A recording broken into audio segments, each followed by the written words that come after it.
Jamie, thanks for coming down, man. I appreciate it. Thanks for having me. Yeah. So you asked me how I've been, and yeah, I can say I've been good. I honestly mean that.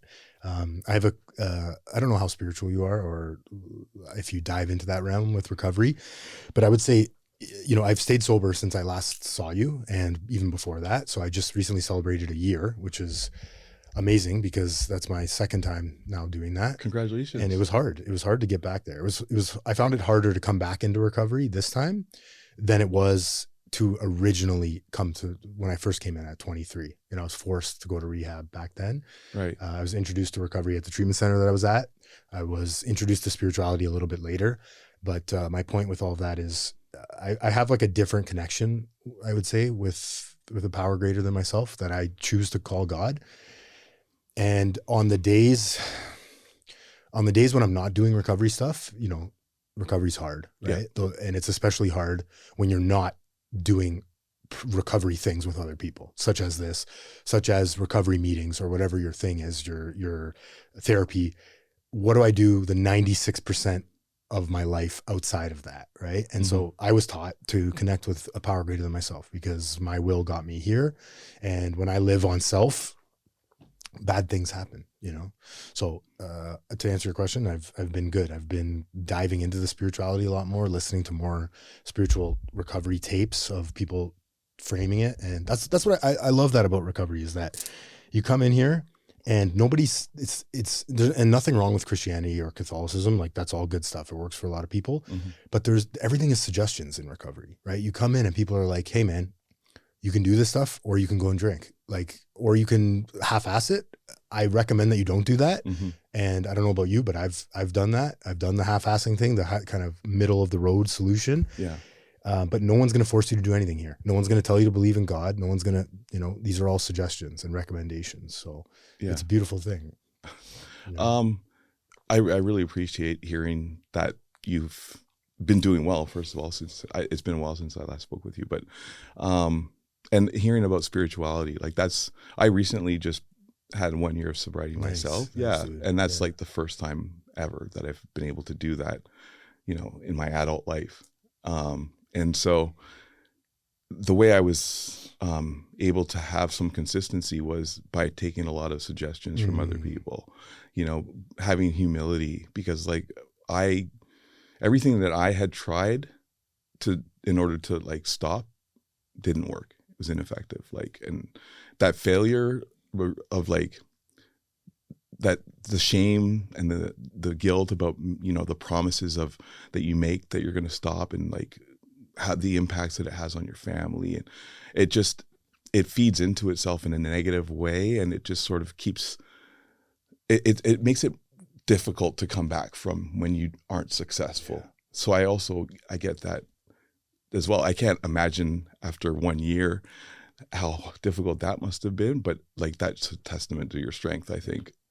And good for you that you're able to do that. That's not something that many people, from my experience, you are mean able coming to. back. Yeah. So that's beautiful. Thanks, man. I Yeah. appreciate it. Yeah, shame. You mentioned shame there, and it's true. There's levels to shame, I think, for me at least, right? Where it's I've built up all this recovery, and so I had another and it's not harder or easier for any. It's all subjective, right?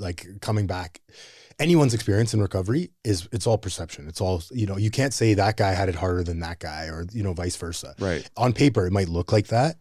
And don't get me wrong, some people do have very difficult situations, but at the end of the day, it's how you perceive it. I know a lot of people that went through homelessness and were doing okay for a while. And it's just and then some people, homelessness brought them to their knees and they took their life, or whatever outcome they ended up doing. So it added another level of shame of all these people knew that I had, 7 years of sobriety, and I had to admit to them that I had relapsed. And yeah, to your point, it's as soon as I go out in the world with me in my brain, it's you piece of shit, you fucked up.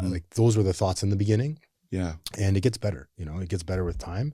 And I love what you said is I had to turn my brain off some in the beginning, at least. It's even today, where it's I want to go this way, but that guy said he went that way and it worked for him. Right. What do I have to lose? Yeah. Towards the end the beginning rather of 2025, I started my recovery journey of, going to recovery spaces and meeting people that had achieved that long-term sobriety, which was a goal of mine. So I really tried to connect with as many of those people in recovery. Yeah, you were texting every single day. I think you still do it. That's the one thing I loved. I love that about you, right? Is when we first met, you said to me too. You're like, "Hey, I'm going to text you every single day," and I didn't believe you at first. I was like, "Yeah, whatever, man." Like, dude, every single day you would text me and just check in. Yeah. And you, to my knowledge, you were doing that with other people. Oh right? yeah. Connection, Yes. the opposite of addiction, connection, right? Making new friends, asking for phone numbers. It's so hard to do sometimes, right? So how did you do that? How did you get through that? I got comfortable being uncomfortable, like I got goosebumps right now just thinking about that. But it was vulnerable to just open myself up to asking people who were complete strangers for their number, contact information, and then, having that commitment to contact them, follow up with them, and be consistent in that. But I needed a new plan, a new path, right? Like I would wake up with an obsession of like what I was, going to do to take my, like what poor coping method I was going to choose. And I would be successful in that endeavor, in that pursuit.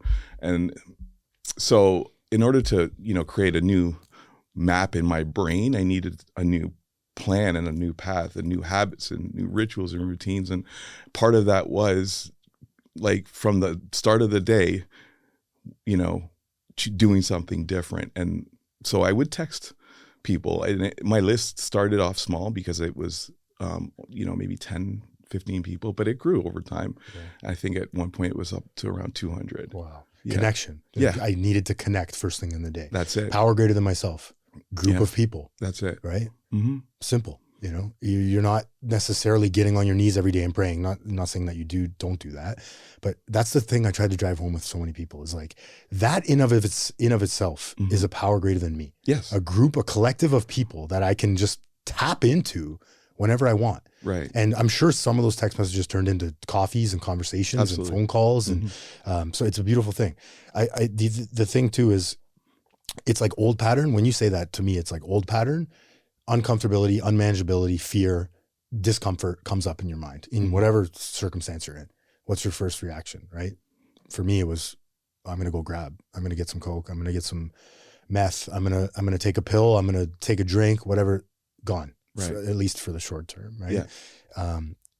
And now it's coming into recovery and rewiring that pathway. Hey, I'm going to choose healthy behavior, such as texting someone, calling someone, going for a walk, being comfortable in the uncomfortable. Yeah. And at first, it was just seeds. You're planting seeds because I didn't really see any sort of, the rewards. Gratification. Yeah. There wasn't instant gratification, right? And that was something that my brain had been sort of addicted to in itself, like was not waiting, not patient, like immediate answer, immediate response, immediate connection, immediate soothing, right? And so to start to have patience, and to trust in a process, and making incremental change, like, 0.001% better today than I was yesterday, and seeing that by putting positive, energy into my interactions, into my intent, that reflected back to me in other people as well, and in circumstance, and my mind started to become more positive seeking, and seek out positive exchanges, and detach from negative interactions or behaviors, and whether that be personally or socially, like avoiding sort of like gossip type energy, or anything that, was outside of myself and not focused on my own personal recovery. Yeah. I went from not being comfortable alone and having to, disconnect from that feeling of loneliness, to seeking sometimes solitude as a way of recharging, and growing in my spiritual path, I found that as time went on in my recovery, that my spirituality and that part of it was really instrumental in terms of like regulating my nervous system, finding stillness, and connecting with my higher power, which I choose to call God as well. That's beautiful. Amazing. So let's get into a little bit. Why don't you first tell me what do you hope people, whenever you share your story or your experience, what do you hope one person or people get out of it? A feeling that they're seen, heard, not alone, that perhaps hope, like just that I'm able to have some positive interaction and exchange and help them in some way to heal. I don't know what that means in what will be significant to which person. Like in talking to some people that, you know, in recovery that have had a positive outcome in their life after talking with me, it was something that I didn't consider to be significant, but for them it was huge. And so I can't have this idea that this is what will be the way of changing someone's life. It's just living my life authentically and being honest in my connection, because that itself allows people to feel heard and to hold space for them so that they can extract from life what life is there to give them. Yeah. I love that. It was well said, man. It's, I don't know what's going to flick the light on in somebody's brain. Right. And That's to your it. point, yeah, it's like every time I've ever shared, people have come to me, man, you said that one thing about this. And I was like, I kind of just like said that in passing. I didn't Right. even think that that was a big part of my story or my journey, but good, you know? And yeah, it's when I share honestly, I was told early in recovery that the best share is an honest share, right? Not, I need to wow these people with these crazy stories. And, you know, sure, that's entertaining and shock value. But if I'm going to share something of depth and weight or receive a message of depth and weight, it's honesty, it's authenticity, like you said, where it's like, holy fuck, I used to feel like that too. Yeah. Wow. I didn't know anyone else did that or felt like that. So well said, man. Beautiful. Why don't you tell us a little bit about what your last 30 days of drinking and drugging looked like? Oh, pain, isolation, anxiety, hopelessness. I didn't trust myself with my own personal safety at a point. My last 30 days was a lot of escaping from social settings and just my biggest like drugs and alcohol would be my higher power, would be my God. Like that was what would take me away from the shame or the pain that I felt of past traumas or emotional pains, you know, even sometimes physical pains, like, because I found that my immune system wasn't responding very well because I was really low energy a lot of times. And when I would be binge drinking, that I found weakened me as well. So the past 30 days was like a lot of poor coping, really, trying to escape feelings of emotional wounds and feeling hopeless about that. Like it was when I went to a place for psychiatric healing, that's when I started to have a calmness coming over me. I had retreated from everything that was really a part of my life and of importance, like my family, my work, my education, all of these things I just sort of withdrew from and went into sort of this hermit mode. I didn't have a large group of people that I would even use with. I usually would do that in isolation. I wasn't one for gatherings and would try to keep that pretty private and hidden in my life. But I don't think it was hidden that well, to be quite honest with you. From my perspective, I was thinking that withdrawal was preserving people from like the worst of me, but it was actually harming those closest to me because I was withdrawing from them and not being able to be present for them. And I didn't see that at the time. So the last 30 days was probably some of the most desperate days of my life, of fear and shame and loneliness. Yeah, I can relate to a lot of that. You mentioned you're a father too, right? So that adds another layer again of shame and guilt and remorse. What was sort of the moment that brought you to your knees where you waved the white flag? What was that moment like? And you sought help? That moment was, I was using in a place where I felt unsafe. And I was just really distrustful of the environment. And I feared for my life and was having a lot of anxious moments. My body wasn't reacting I kept losing control of my body, to be quite honest with you, like spasming, like my arm was stiffening up, and I thought maybe I was going to have cardiac arrest. And so I ended up getting into an Uber and getting myself into an environment where I could be medically supervised through withdrawal.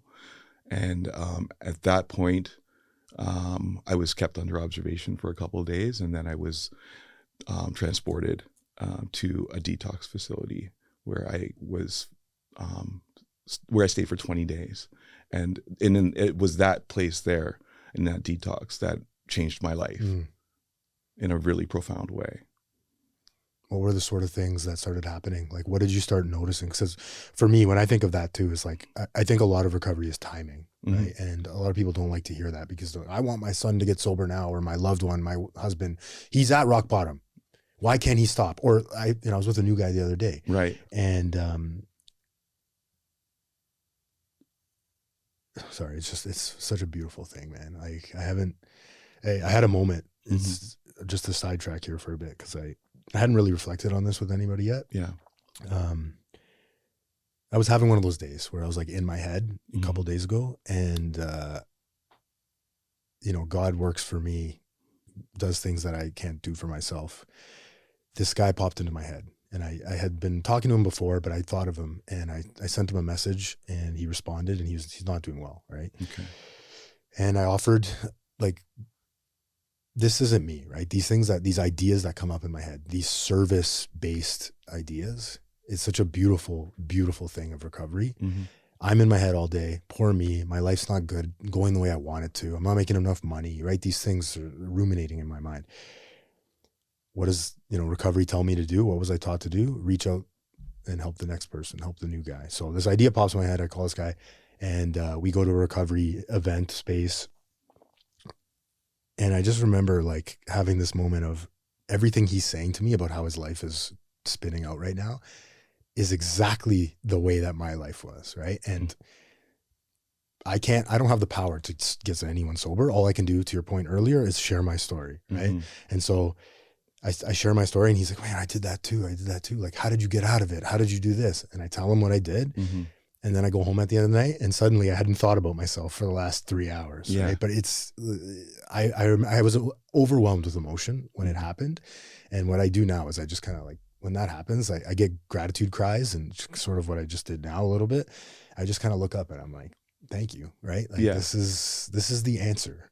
It is, service, being of service. Because when I came in, somebody else. So when you say that, something clicked for you, I'm reminded of my early days I've been to a few rehabs, but every rehab, there's a different point where it's like hope was just, that's what I call it really. It's like hope was popping up in the form of people, in the form of counselors, in the form of me feeling hopeful, whatever. And so what was that moment like where, for me, it was like just seeing people that had been happy and sober in a rehab, right? Mhm. It's like those things were just blew my mind. It's like this young guy here when I was 23, especially.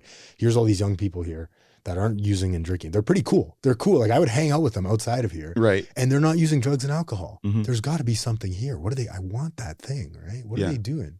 You know, what was that moment like for you where it was like it just started to click? Would you say? Um, well, first I was challenged at the detox in a way that I hadn't been challenged before. Like I had a few brief periods of staying in treatment places. I'd been to 3 previously, and one of the intake workers there challenged me in a way that I hadn't been challenged, and said, you're a pretty smart guy. You're pretty educated and well spoken, and you've stopped before. So, like you've done it 3 times before. So, like, how are you going to stay stopped? Mm. And that, really gave me an opportunity to start critically looking at my life and thinking about that. And I said, I don't know. I don't fucking know. If I knew that, I wouldn't be here right now, and, and so that's when, he slid a piece of paper across the table towards me. And on the piece of paper, it said honesty and open-mindedness, truth, brotherhood, restitution. Um, yeah, and there was a few other words I can't recall at this time. And behind each one of those words was a blank space on like a blank line. And he instructed me to write in that empty space, trust the process, and then to put like a little arrow to the next line at the end, trust the process. So behind each word, like honesty, brotherhood, open-mindedness, was trust the process. And he said, this is a pathway and a plan for you. If you don't know, that has worked for a lot of people, if you're willing to, give it a chance. And so that's how I was introduced to a program of recovery that had worked for a lot of other people. And I had been introduced to before, but I hadn't given it an honest sort of evaluation and applied it in a authentic way. But I'd reached that desperate point in my life where I was willing to try literally anything. If he had said, eat 600 pizzas a day in order to maintain sobriety, I would have given that a chance, right? So I was at that desperate point. So I started attending some of these spaces where recovery was spoken about. And by having an open mind, I started to hear my story in other people. And someone had come from Colombia to share their story, and had never shared that in a public setting before, but said my story. They were speaking my life, like a lot of the experiences that I was going through, and in a way that was so unique that there wasn't anybody else that applied to. And it was like sort of like a God shot, like, aha, okay, there's something going on here that I need to, this isn't a coincidence. And that by having that open-minded, I started to see things that perhaps had been present that I'd missed before because I wasn't really present. But there was an incredible thing happening, and the change was occurring. And it was by having an open mind and going into this space of recovery and connecting with people who reached their hand out in service to me, and sponsorship brought me into meeting other people that had even more length of sobriety. And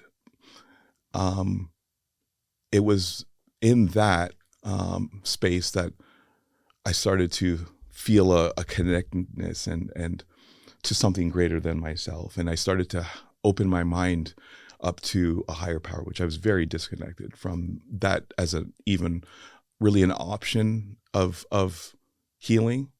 But by having that open-mindedness, I was able to connect to my higher power. I choose to call God, and I asked to be absolved and of this obsession. And in that detox, that happened for me, and I felt light as a feather when I did that. When I took that moment of vulnerability and opened myself up to God to take power in my life. And it's something that I now have a consistent practice of Yeah. doing, a daily practice of relinquishing that burden from myself. But in order to maintain that, I have to continue being of service to others and reaching that hand out that was reached out to me. And it's that way I'm able to maintain myself. So when you're saying some of these things as well about how service has affected you, It's okay. yeah, I can identify that, and I appreciate that. It's so beautiful, right? Like that's how this thing works. You know, I always tell people that recovery is like a pyramid scheme without the scheme.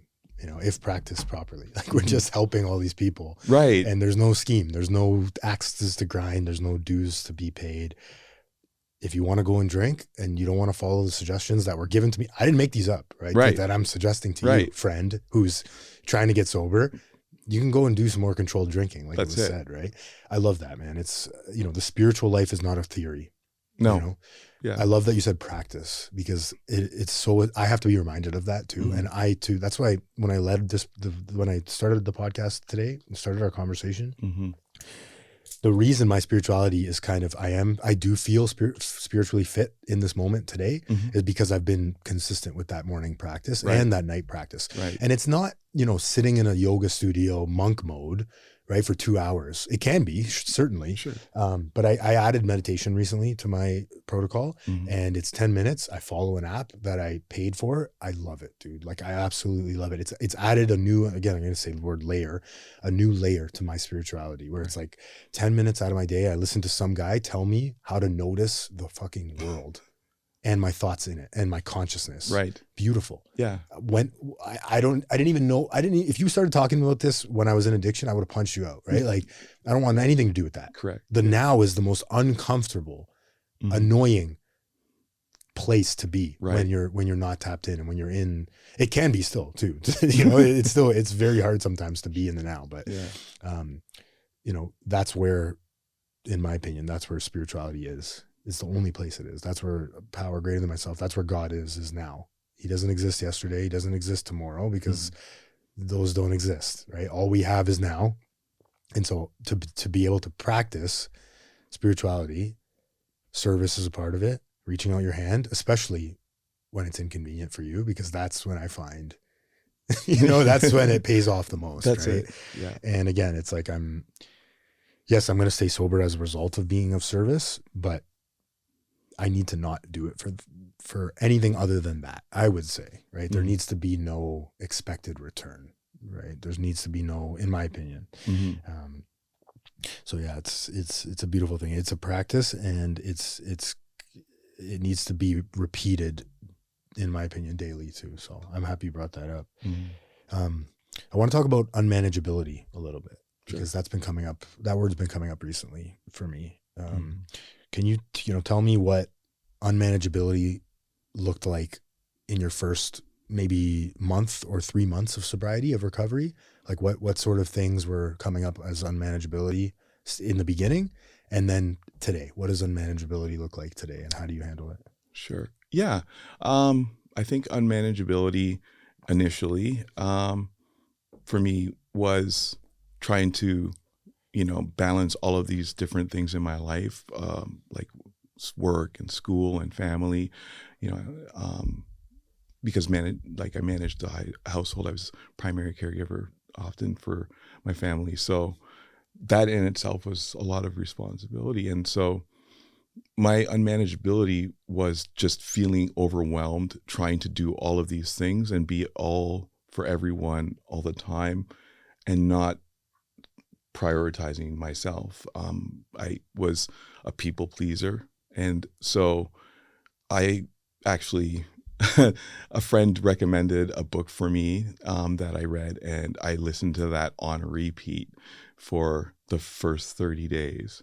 And it was really instrumental in providing some insight into myself and how I was perceived by others. And it helped me to start connecting to myself and learning what was mine to manage and what wasn't.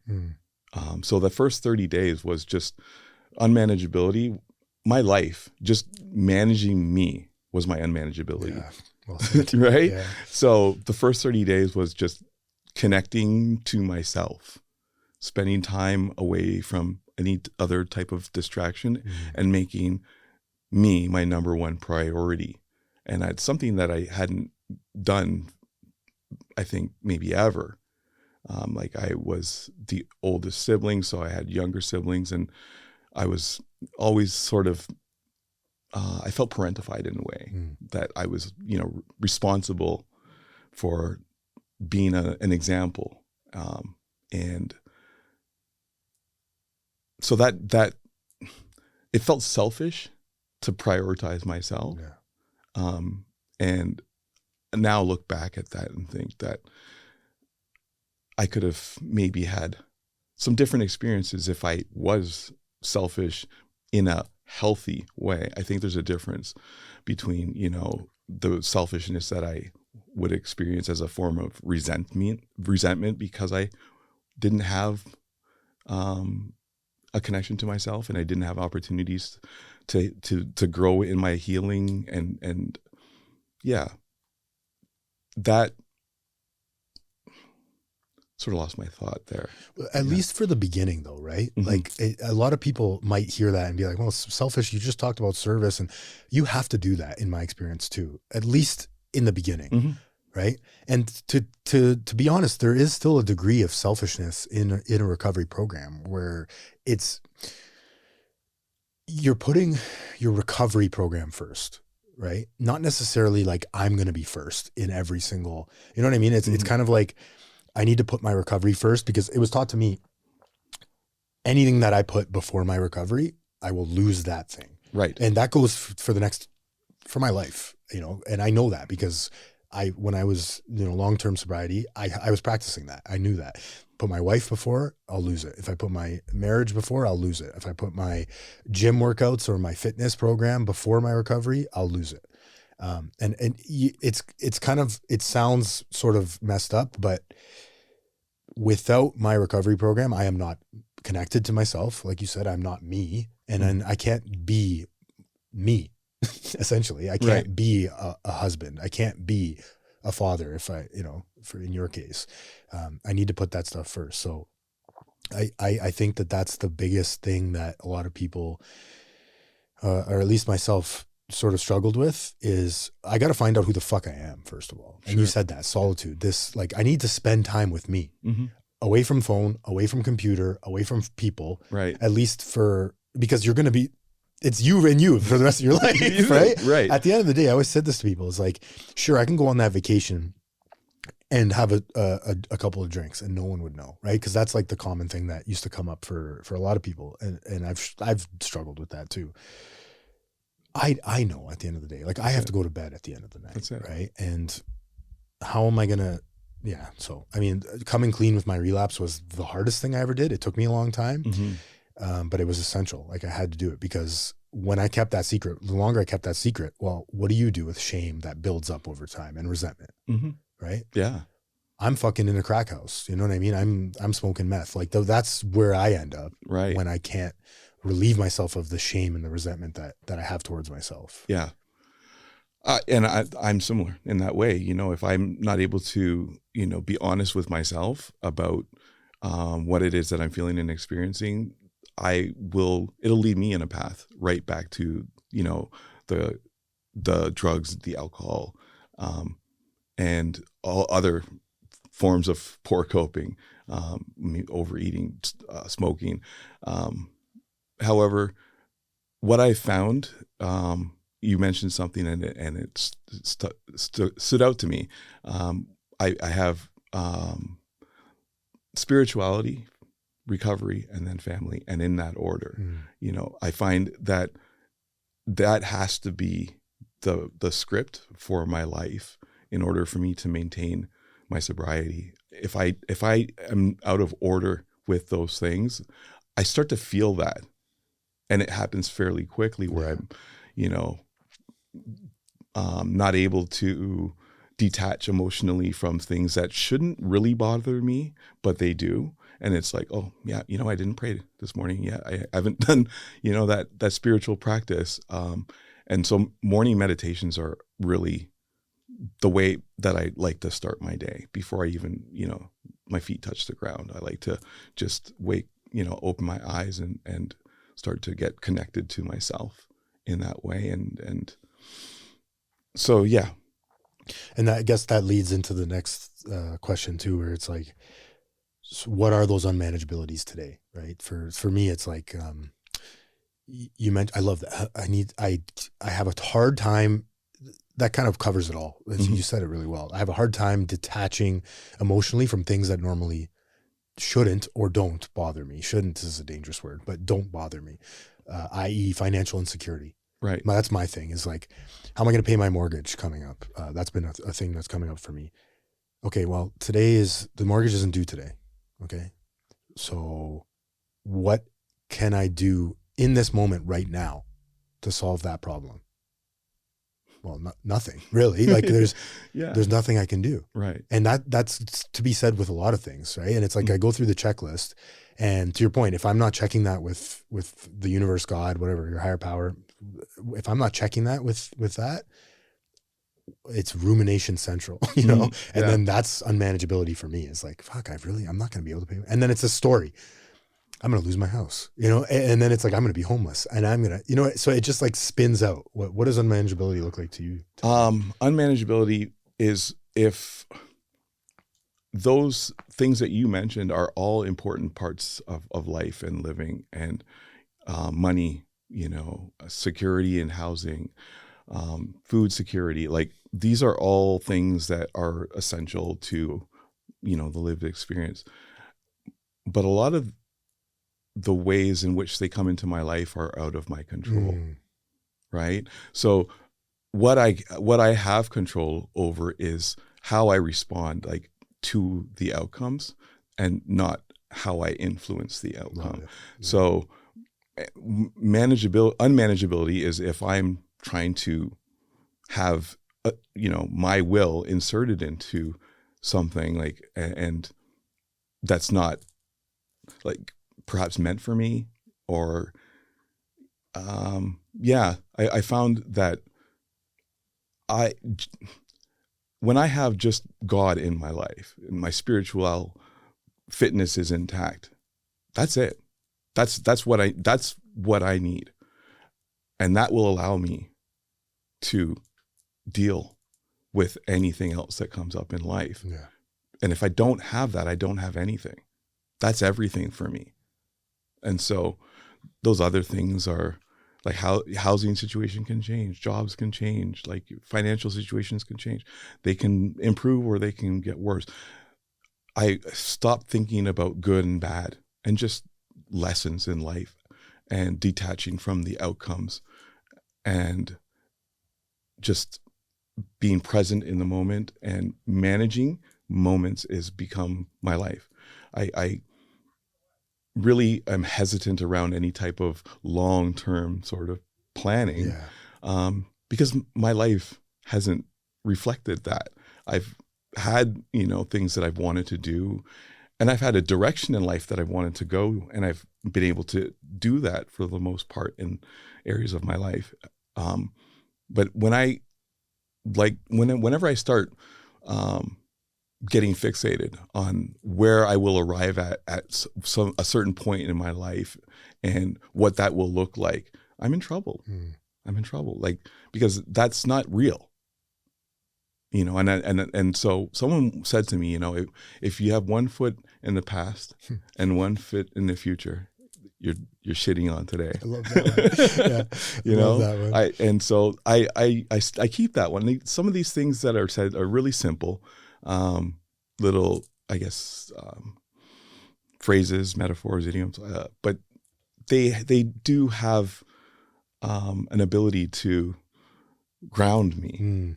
And I think being grounded and present is what I need in order to, maintain the life that I'm currently living. Yeah. And that connection, right? That's it. One of my favorite recovery speakers that I listen to on podcasts says perception is everything. Everything is perception. And you just stated that so beautifully. Is the glass half full or half empty? It's really that simple in all situations. Am I looking at it from this angle, and it's like there's other angles to sort of look at said thing with, or am I no, like this is the angle right here. This is the way it is. My biggest problem today, I always say this, my biggest problem today is I'm right. Contempt prior to investigation. Like, no, it's the way it is. It's opposite of open-mindedness, really. That's it. That's the way it is. I'm right. We have to do it this way because I've done it once this way or whatever. I've done it, this is the way we've always done it. Yeah. It's really, I'm right. Yeah. But, and I know if I feel myself saying those things like, yeah, but I know, it's like, I'm headed down a dark path. I gotta check that with somebody. Right. Yes. How do you know you're on the spiritual beam, and how do you know you're off the spiritual beam? What does that look like? That's a really good question. So how I know that I'm on the spiritual beam is by consistent practice in connection. And so what that looks like for me is to have a moment in the day, and I actually will do this several times in a day, where I'll just, no matter where I'm at, I could be like in transit, just if I have a time of stillness, I just will sit, close my eyes in complete silence, and just connect to something greater than myself. And I can feel my sort of nervous system regulating and a calmness coming over me. And it's in that now that I'm doing what I'm meant to do. And I don't know what I have coming up in my life, but I know where I've come from, and I know where I don't want to be. And so like, that's my guide, is this is where you've come from. I don't know what it looks like going forward, but that's exciting. Like, I know what my life has looked like for a very long period of time. And so in sobriety, I love that just existing in sobriety and having these first time experiences that's my life. That's life. That's living life. And if I'm not present, that's when to your point, I'm not. What was the question? Like, when do you know you're off the beam? That's it. Yeah. So when I'm not present, when I'm sort of, in my, if I'm disconnected, from sort of like an autopilot, that's when I'm, yeah. The way I like to think about it, and this is my meditation practice has made this clear.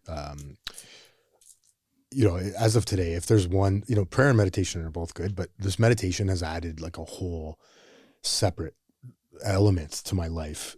I can either be a sort of lost in thought, and I think this is what you're getting at is, for me, it's like I'm completely disconnected and off the beam when I'm one area. There's many ways for me to get off like that. It looks like many different things, but when I'm sort of an observer of my thoughts, and I'm like, I'm noticing. Well, where's that? Like, that's kind of interesting. I'm doing that thing again, in early recovery, it was, and even still, I don't really have, cravings aren't really a big part of my life today, but it comes out in different ways. For me, it's like, that guy looks like he's having fun, and could be drunk or high or whatever. That was fun, wasn't it? That's kind of, sometimes that'll pop up into my head. And then it's like, am I letting that thought just kind of run wild, and I'm being prisoner to that thought, and now it's the whole train and I'm lost in thought? Or am I sort of observing that and being like, oh, I'm doing that fucking thing again. I'm fantasizing about, or I'm lying to myself, or I'm spinning a story, and then you just kind of laugh, and it goes, all these thoughts, they just sort of drift away. Right. So that's what meditation has added for me, is like this whole other layer of being able to observe consciousness and reality and now.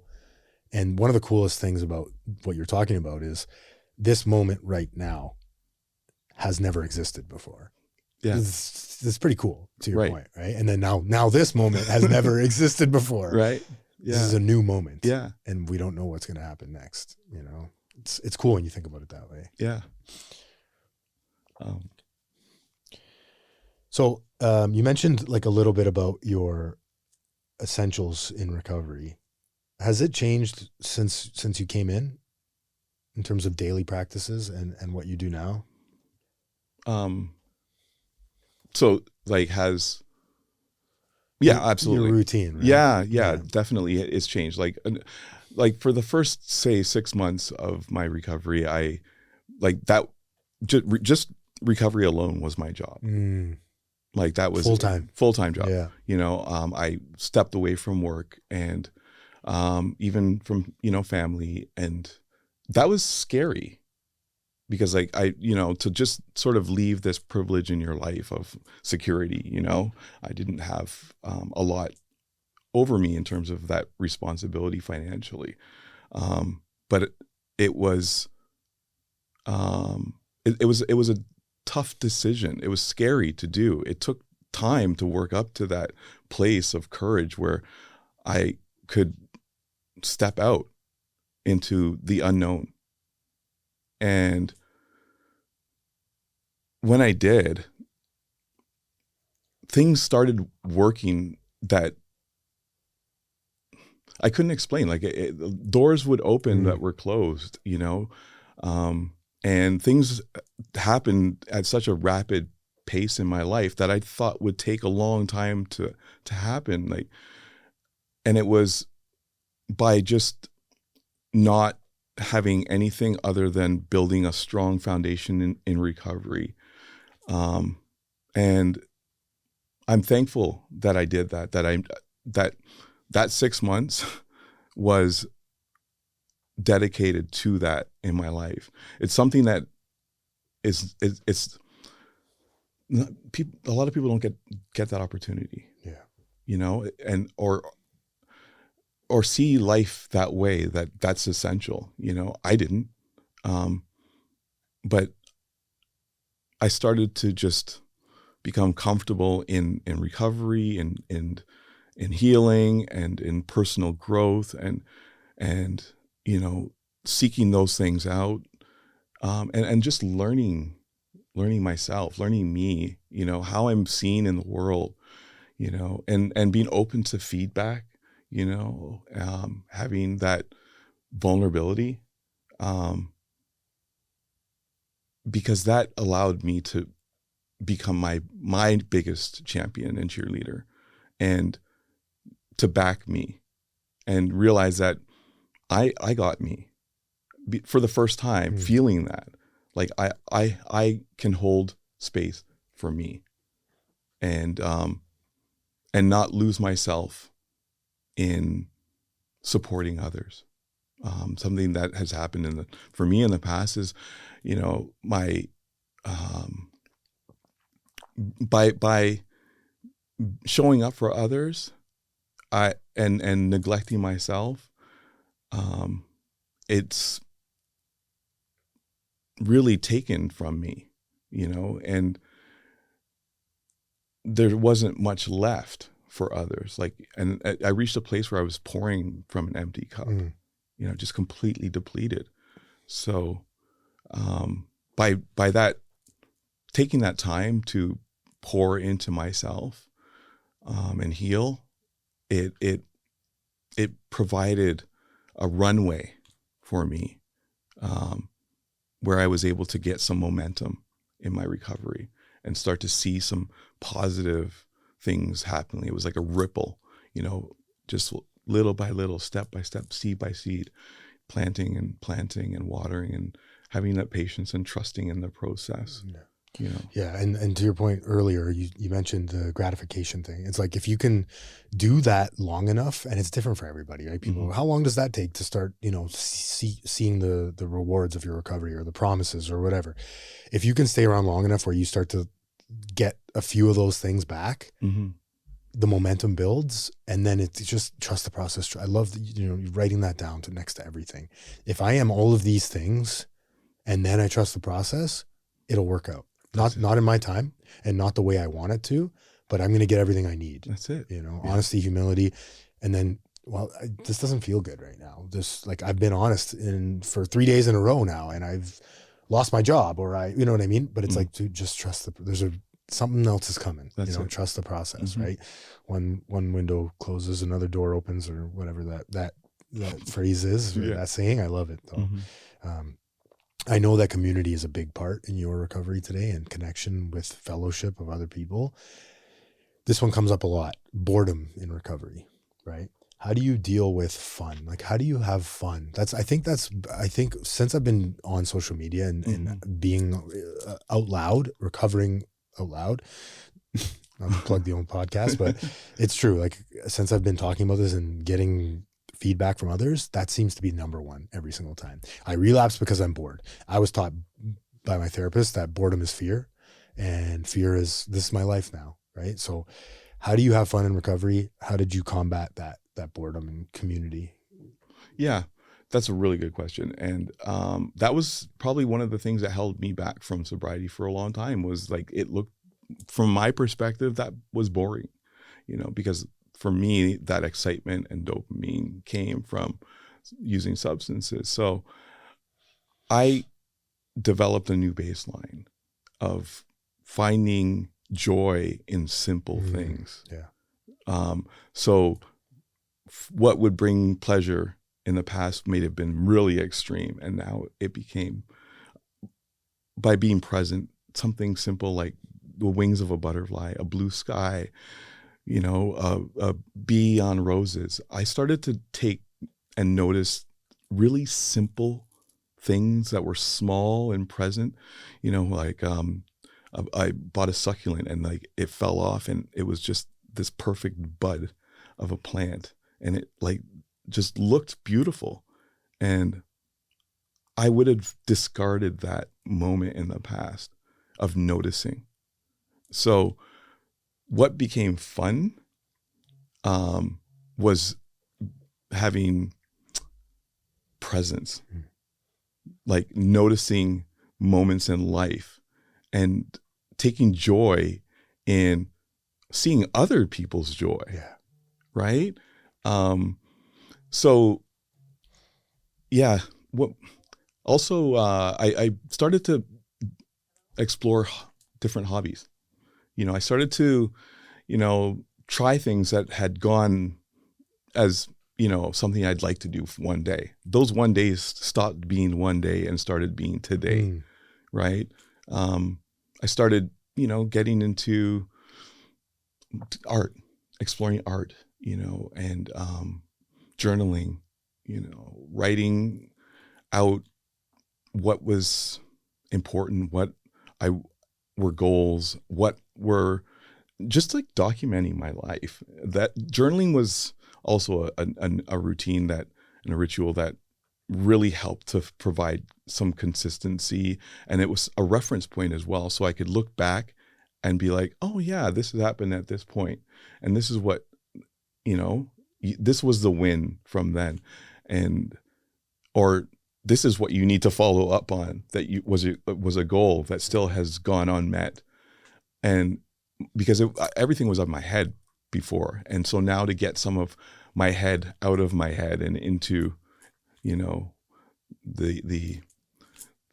my words and my voice to come, my pen to write, my thoughts to expand and explore, my creativity, like fun became being present in my life. That became fun. And doing things with other people that, like, in sobriety, like having a beach party, that was something that I thought would be difficult, like once the warm weather comes, like, how am I going to have Patios, fun? Summertime, but there was gatherings I went to that in sobriety with people that were in recovery, and we had a blast. I had so much more fun than I ever did in the past. Like, that was actually fun. Yeah. And it didn't come with any type of shame or regret or hangover or just forgetting details. Like, so being able to document my own life and showing up in my life was fun. Yeah. Yeah, you said exactly what I always try to preach, and it's not sexy, right? It doesn't sound sexy, but it's so true. Is your idea of fun will change. Yeah. It's really that simple. You know, when you come in, it just your baseline. You said it so nice. Your baseline changes. Your idea of fun, and yeah, I mean, living in Toronto can be stressful at times with the amount of people and congestion and lack of space. Yeah. But in the summer, there's so much to do. And my wife was a big a proponent of showing me that, right?